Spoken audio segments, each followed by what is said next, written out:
येवपी पर्यटन हंगामाच्या फाटभुंयेर दक्षिण गोंय पुलिसांनी कांय पावलां उबारल्यात। पर्यटन थळांचेर पुलिसांनी उपस्थिती वाडयल्या। दक्षिण गोंयच्या मुखेल वाठारांनी नाकाबंदी सुरू केल्या।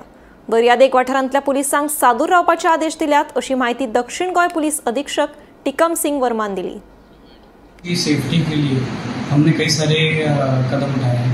उनमें से एक तो है कि पुलिस प्रेजेंस हमने मैक्सिमम की है, B it during day time या रात के समय। तो हमारे नाकाबंदी जो है हमने टाइम अलग अलग जगह पर हर थाने में हमने कोशिश की है कि जो मेजर जंक्शंस जो हैं वहाँ उनकी इवनिंग में जो पीक आवर्स होते हैं उस टाइम पर और रात के टाइम में भी एक ऐसी लोकेशन हमने आइडेंटिफाई की जहाँ की हमारी प्रेजेंस रहेगी।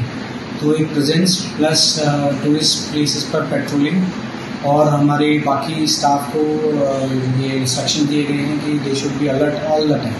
तो कभी भी ऐसी कोई कंप्लेंट आती है, खास करके जो टूरिस्ट सीजन में उनके रिलेटेड जो प्रॉब्लम्स हैं उनको टाइमली स्विफ्टली डील किया जाए ताकि उनको कोई आगे दिक्कत ना हो।